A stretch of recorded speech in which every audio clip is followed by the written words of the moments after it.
Buenos días. En la clase de hoy vamos a ver el tema 5 de organometálicos, que en particular lo que es las reacciones de complejos pi al hilo y la reacción de Sushi-Trost. A modo de repaso, las reacciones que hemos estudiado hasta ahora en el curso eran diferentes reacciones de acoplamiento, como la reacción de Suzuki-Miyaura, que utilizaba ésteres borónicos o ácidos borónicos, catalizada por paladio cero. Vimos la reacción de Steele utilizando organoestagnanos.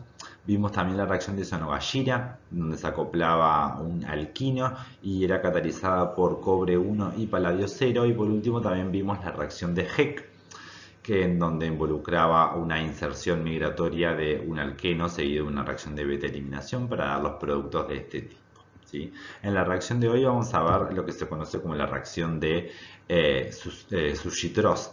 Bien, ¿qué involucra? Involucra un sustrato con un alqueno que en la posición alílica tiene un grupo I que tiene que ser un buen grupo saliente. ¿Sí? En presencia de paladio cero se puede dar una adición oxidativa y formar un complejo catiónico intermediario de pialilo, como el que tenemos aquí, y luego en presencia de un nucleófilo, ese nucleófilo puede atacar directamente al ligando o al paladio y luego hacer eliminación reductiva para dar lugar a la formación del producto. Y netamente donde teníamos el buen grupo saliente y fue que entró el nucleófilo.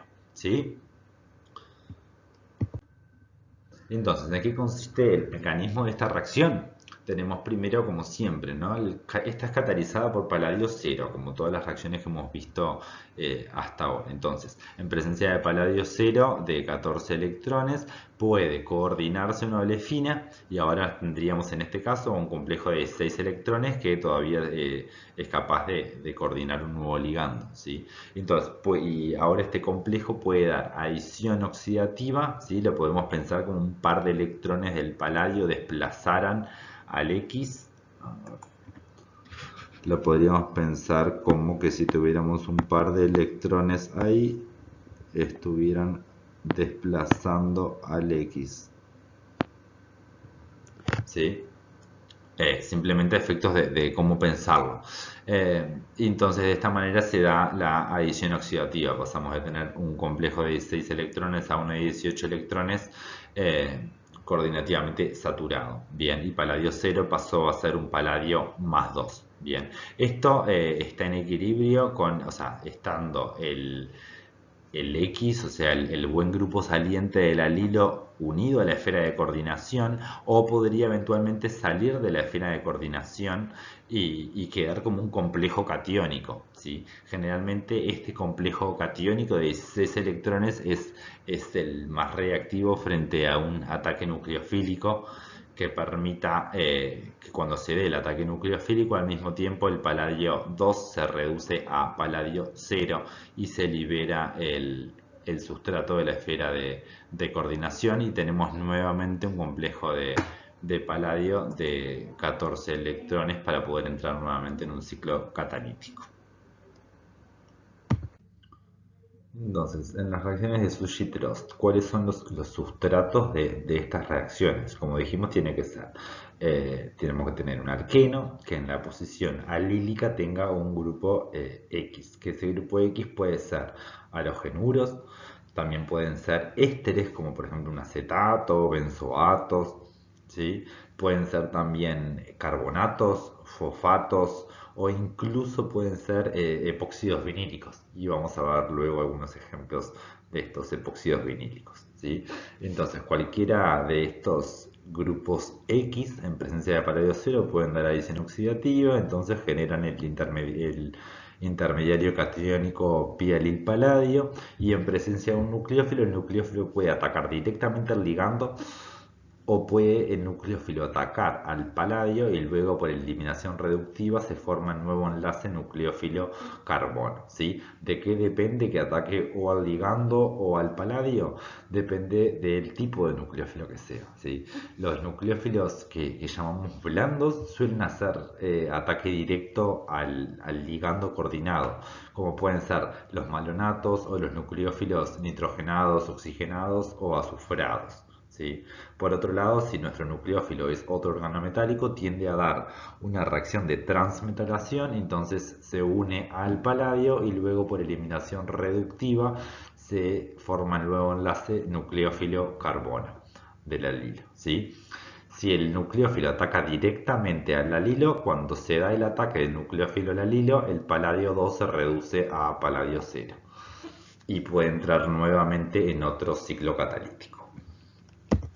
¿Cómo es la regioquímica de esto? Entonces veamos estos dos ejemplos. Acá tenemos dos sustratos que tienen en la posición alílica un grupo X, pero tenemos las olefinas en diferentes posiciones.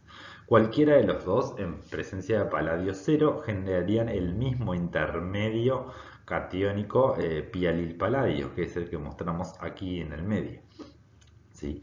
Y lo más importante es que la regioquímica del ataque, es decir, el nucleófilo se va a unir a este complejo catiónico pialil-paladio preferencialmente en el lado menos sustituido del complejo, independientemente de dónde estuviera el grupo X originariamente en la molécula, ¿sí? Entonces, estos dos sustratos generan el mismo complejo catiónico pialil-paladio y luego en presencia de un nucleófilo van a unirse el nucleófilo siempre a la posición menos impedida o preferencialmente a la posición menos impedida, independientemente de que sea un ataque directo al ligando coordinado, como es el caso de aquí arriba, o que se dé vía transmetalación y eliminación reductiva, como es el caso de acá abajo con otros organometálicos, ¿sí?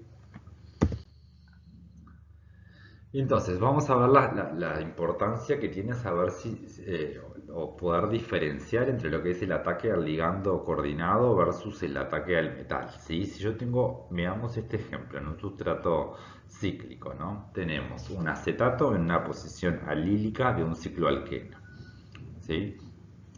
Entonces, en presencia de paladio 0 se puede dar adición oxidativa. ¿Y se acuerdan que cómo se da eso? Entonces, el paladio se une al alqueno por el lado opuesto al grupo saliente, que va a ser el acetato, ¿sí? Entonces se coordina el paladio primero la olefina por la cara opuesta hacia donde está el acetato y luego se da la adición oxidativa removiendo el acetato y generando el complejo catiónico pialil-paladio.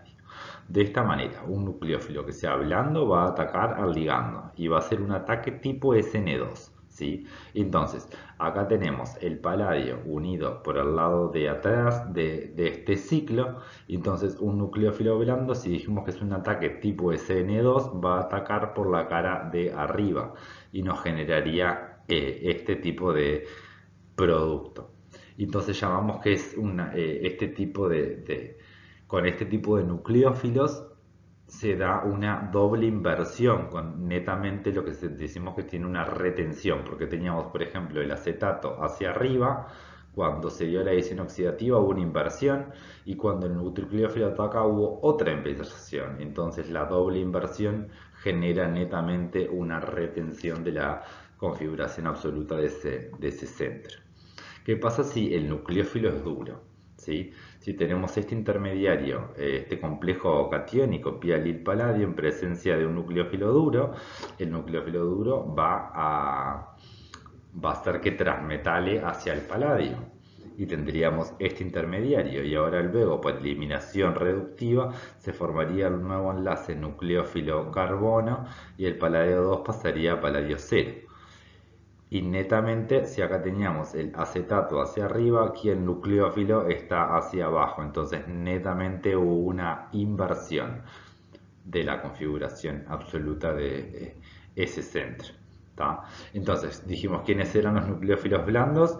Los nucleófilos blandos son tipo carboniones estabilizados, como pueden ser, por ejemplo, los malonatos, enolatos, aminas y la mayoría de los nucleófilos con heteroátomos. ¿Sí?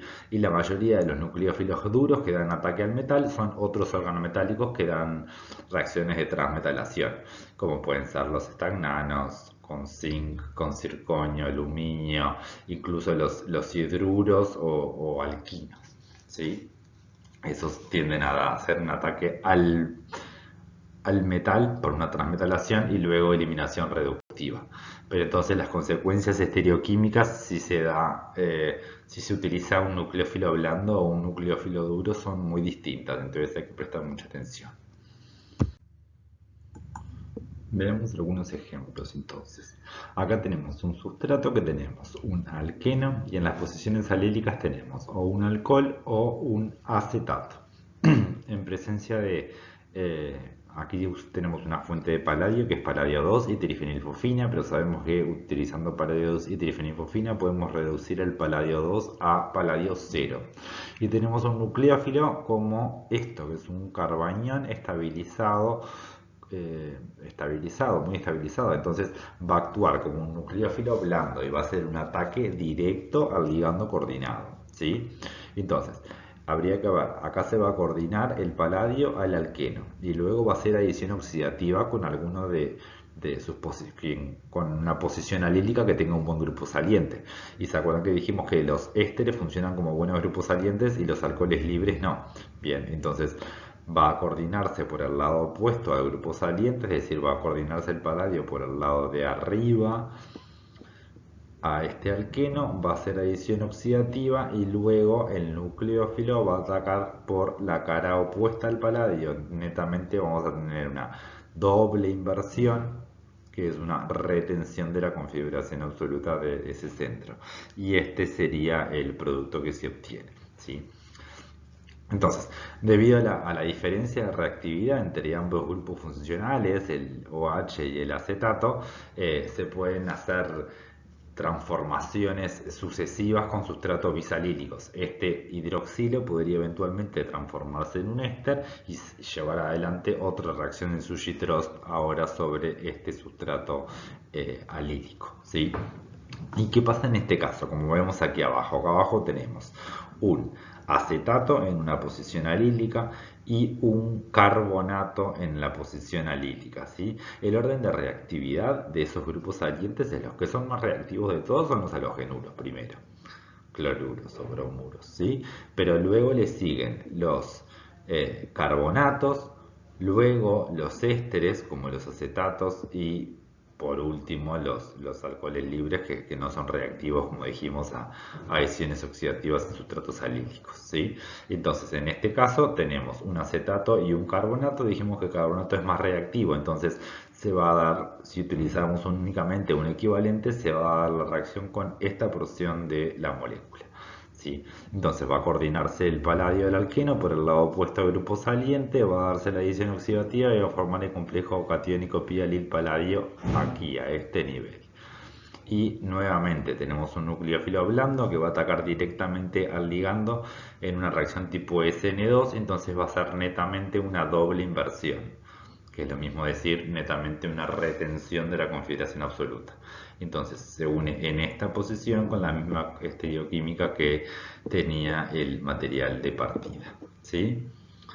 Y si agregáramos más paladio y otro nucleófilo, podríamos hacer otra reacción sobre el otro acetato, sobre el acetato en posición alílica, ¿sí? Bien, entonces como dijimos, con nucleófilos blandos, acuérdense, netamente hay una retención de la configuración absoluta. Acá tenemos el ejemplo de, por ejemplo, un conduritol, o sea, un alqueno con acetato en ambas posiciones alílicas. En presencia de paladio 0 se puede dar adición oxidativa y luego ataque nucleofílico en este caso, el enolato de Meldrum, el enolato del ácido de Meldrum, perdón, sobre el complejo catiónico pialil paladio. Como este es un nucleófilo blando, va a haber netamente retención de la estereoquímica. Entonces, si aquí estaba el acetato para arriba, nos va a quedar el nucleófilo hacia arriba. Con nucleófilos duros hay una inversión neta de la configuración.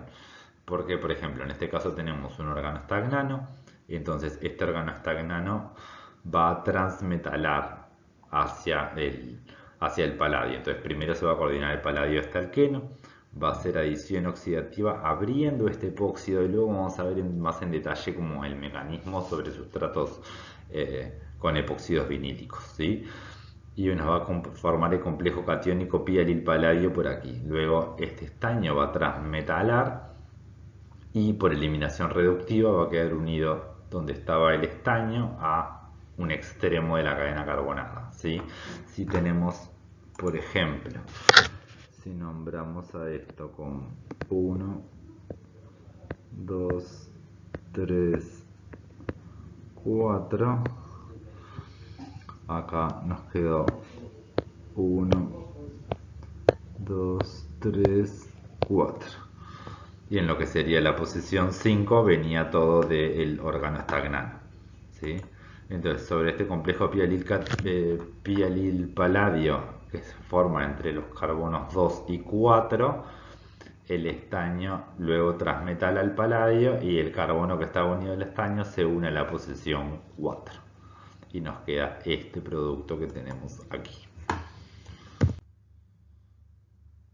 Veamos estos ejemplos. Tenemos acá un ciclohexeno que tiene en la posición alílica un acetato. Entonces, el paladio puede coordinarse el alqueno por el lado opuesto a el grupo acetato, que va a ser el grupo saliente, y luego se da la adición oxidativa, en donde sale el acetato y queda el complejo catiónico pialil-paladio. Bien, si este compuesto tenía dos centros quirales, ¿no? Tiene dos centros quirales. Si tenemos un compuesto que es enantioméricamente puro, el intermedio, una vez que se da la adición oxidativa, es un compuesto que es meso, ¿sí? Porque ahora hay un plano de simetría que pasa por el medio. Bien, entonces toda la identidad estereoquímica que si el material de partida hubiera sido quiral, la identidad estereoquímica del material de partida se perdió en este compuesto meso. Y ahora el nuevo el nucleófilo, que es un anión estabilizado, por tanto va a atacar directamente al ligando, puede atacar o en esta posición o en esta posición, dando lugares a productos que son enantiómeros uno del otro, ya sea que ataque por este lado o que ataque por la otra posición. Bien, entonces el producto se obtiene como una mezcla racémica, independientemente de si lo teníamos como un producto enantioméricamente puro o no. ¿Sí? Entonces, acá tenemos otro ejemplo. Tenemos un alqueno con un acetato. ¿Sí? Entonces el paladio puede coordinarse al alqueno por la cara opuesta al acetato, hacer adición oxidativa y nos quedarían estos tres carbonos unidos a el paladio. Además tenemos en el medio hidruro de sodio, que hidruro de sodio es una base capaz de protonar el protón más ácido que haya en la molécula. Y el protón más ácido es este de aquí. Vamos a dibujarlo. Este es el protón más ácido porque es el que está alfa a dos grupos electronatrayentes. ¿Sí? Y cuando se protona ese protón puede atacar al complejo pialil-paladio. Entonces, el paladio se va a coordinar por el lado opuesto del acetato y luego esto va a atacar por el lado opuesto al que está el paladio. Entonces va a haber una doble inversión, por lo tanto una retención neta. Y ahí se forma el producto de esta manera. ¿Sí? Y acá podría pasar lo mismo. Tenemos el alqueno con el acetato. Se va a formar el complejo catiónico entre estos tres carbonos. ¿Sí? Y el nucleófilo, ¿quién va a ser? Va a ser estos protones de aquí son ácidos que pueden ser deprotonados con hidruro de sodio y se va a dar un ataque que va a estar determinado por el tamaño del ciclo que se forme. Si tenemos desde acá, a ver, este va a ser el carbono 1, 1, 2, 3, 4, 5, 6. Se va a unir el carbono 1 a el 6 y este alqueno va a quedar, va a migrar hacia donde está el acetato.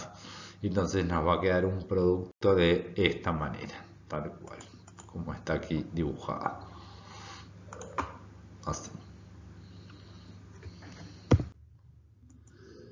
Bien, y vamos a ver el caso particular de los epóxidos vinílicos que habíamos mencionado hoy más temprano, pero ahora ya vamos a ver como un poquito mejor el mecanismo. Decíamos que los epóxidos vinílicos como estos son sustratos de las reacciones pialilo, ¿no? Entonces, ¿y cómo lo hacen, ¿no? De alguna manera, la olefina puede coordinarse al paladio cero, ¿sí? Y luego se da la adición oxidativa, que generalmente tenemos en la posición alílica un buen grupo saliente que es desplazado. En este caso, cuando se da la adición oxidativa, se abre el epóxido y nos genera un alcóxido, ¿sí? Y de esta manera se forma el complejo catiónico pialil-paladio y el oxígeno se fue con su par de electrones, entonces nos queda como alcóxido. ¿Qué es lo bueno de esto? Que si nosotros generalmente no necesitamos usar una base para deprotonar el nucleófilo. ¿Por qué? Porque cuando se abre el epóxido se genera un alcóxido y este alcóxido que se genera in situ puede actuar como base para deprotonar el nucleófilo. ¿Sí? Este alcóxido puede tomar el protón del HNU y entonces de esta manera nos queda el hidroxilo y el nucleófilo, ahora sí con carga negativa, capaz de ser quien ataque. Y este nucleófilo, de nuevo, si es un carbanión estabilizado, por ejemplo, va a atacar directamente a el carbono y va a atacar en la posición menos impedida. Entonces la posición menos impedida es la posición número 4. Si esto es 1, 2, 3, 4. La posición terminal. Entonces este nucleófilo puede atacar a esa posición terminal y nos queda netamente un producto de este tipo.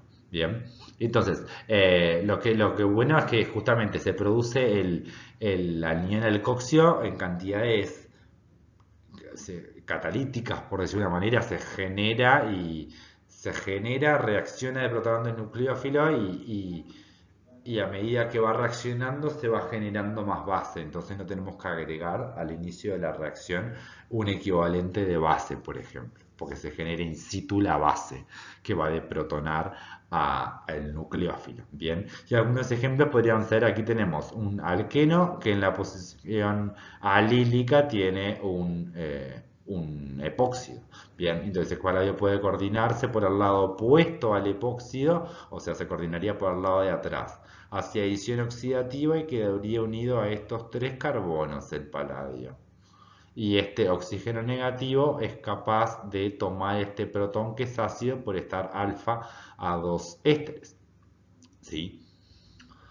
Entonces terminamos en este intermedio. Este oxígeno se protonó con esto y nos quedó el anión. Y ahora este anión puede atacar o esta posición o esta. Esta parece menos impedida estéricamente, entonces se da el ataque y se obtiene este producto como el producto de reacción. ¿Sí? Como el nucleófilo ataca directamente al ligando, se da netamente una doble inversión. Bien, y acá tenemos algunos ejemplos. Tenemos acá, por ejemplo, una fuente de paladio y una fosfina bidentada. Bien, acá tenemos que buscar un alqueno que tenga en la posición alílica un buen grupo saliente. Y acá tendríamos el alqueno y en la posición alílica un éster, que a los efectos de la reacción de succitrosa es un buen grupo saliente. Entonces acá se puede formar un complejo pialilo. Bien. Y no menciona la presencia de una base, pero seguramente necesitamos una base para tomar este protón que está aquí.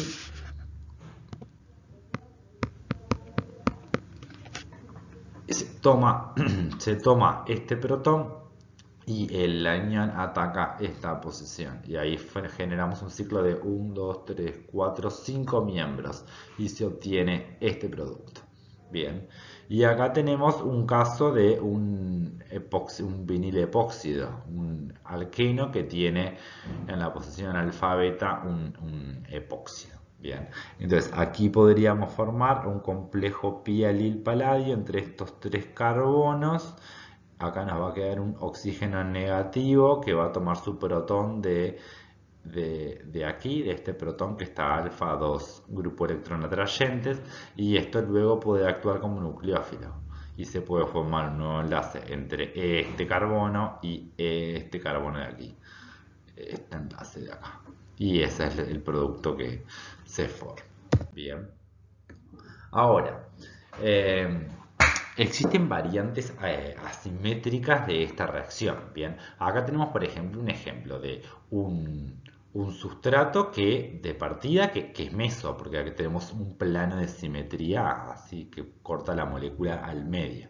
¿Sí? Sin embargo, utilizando ligandos quirales, se puede favorecer que uno de ellos actúe como saliente o el otro actúe como saliente y se puede favorecer entonces la obtención de un producto enantioméricamente puro. Bien, y para eso es requisito que el ligando de alguna manera eh, pueda discriminar entre dos grupos enantiotópicos, por decir una manera. ¿Sí? Si nosotros no tuviéramos ningún ligando quiral, tanto da que salga uno o que salga el otro y terminamos obteniendo el producto, porque acá se coordinaría el paladio por el lado de arriba, sale uno de ellos cualquiera y se forma el complejo pialil-paladio y luego intramolecularmente este nitrógeno ataca y se forman los dos ciclos de 5 fusionados.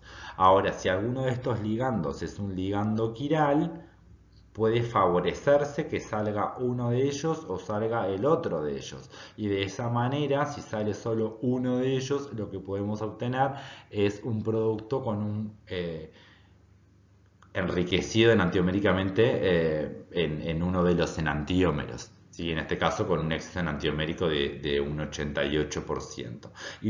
Y el ligando quiral que usaron en este caso, que son unos ligandos desarrollados por Trost, son ligandos de este tipo, bien, que son muy utilizados en las reacciones de alquilación alílica asimétrica. ¿Sí? Este tipo de reacciones, ¿no? La alquilación alílica simétrica ha sido estudiada bastante en profundidad y Trost fue uno de los investigadores que más aportes hizo a este campo, ¿bien? Y esto se los menciono como a modo más anecdótico, les dejo aquí unas referencias por si les interesa profundizar en esto, en lo que es la alquilación alílica simétrica. Pero hay diferentes etapas, dependiendo de cuál sea el sustrato de partida. ¿Qué etapa es la responsable por, por- por obtener un producto, un enantiómero y no el otro, que es lo que decimos que sea la etapa enantiodeterminante, ¿no? Entonces, por ejemplo, en los casos de los sustratos que son simétricos y netamente lo que tenemos que hacer es una desimetrización, como sería este ejemplo A, o en los sustratos B, que tienen dos grupos salientes geminales en la posición alílica, en estos casos la ionización es la etapa enantiodeterminante, porque si sale un grupo saliente o si sale el otro es lo que lleva a que se obtenga un enantiómero o el otro. ¿Sí? Lo mismo pasa con el caso B. En el otro extremo, por ejemplo, si tuviéramos el caso D que tenemos aquí marcado, una vez que se dé la adición oxidativa se genera un intermedio que es meso. Y entonces la etapa enantiodeterminante no va a ser la ionización, sino que va a ser la sustitución. ¿Cuál de las dos caras, a cuál de los dos lados de ese intermedio pialil-paladio es que ataca el nucleófilo? Es lo que va a determinar qué enantiómero se obtiene. Entonces ahí decimos que la sustitución es la etapa enantiodeterminante. Y después también hay casos como estos C o E, en donde puede ser tanto la sustitución o la ionización la etapa enantiodeterminante y va a depender un poco de cada caso en particular. No quiero entrar más en detalle en esto, aquí les dejo entonces esas referencias, pero sobre todo mencionar eso, que es una reacción que hoy en día se utiliza mucho y se pueden obtener productos con muy buenos excesos enantioméricos. Bien. Acá les menciono simplemente algunos de los ligandos más utilizados. Estos son los ligandos desarrollados por Trost, eh, que son todas fosfinas bidentadas y que de alguna manera favorecen, tienen un mecanismo de acción o un mecanismo para intentar predecir qué producto se va a obtener. Son todos derivados del ácido difenilfosfonio benzoico. Este, y son algunos de los más utilizados, sobre todo en este tipo de reacciones que han sido muy exploradas por Barry Trost. Y para terminar quería mostrar algunos ejemplos que fueron desarrollados por el grupo de Trost. Acá tenemos, por ejemplo, un caso de una molécula que es meso. ¿Sí? Entonces utilizan como nucleófilo este ácido de Meldrum y utilizan una fuente de paladio y un ligando quiral, claramente, que es este ligando que está aquí. Entonces, utilizando este ligando quiral se ve favorecida la salida de este éster y no del otro. Entonces se obtiene este producto con un muy buen acceso antiomérico y un buen rendimiento. ¿Sí? Y este es uno de los ejemplos de ionización como etapa enantiodeterminante. Y este también sería otro ejemplo de ionización como etapa enantiodeterminante. Este es un punduritol que puede coordinarse el paladio por el lado opuesto a los acetatos, y si sale un acetato o si sale el otro, lleva a que se obtenga o un enantiómero o el otro.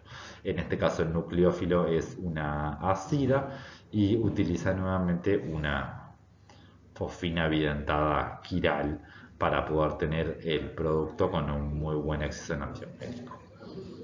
Bueno, muchas gracias.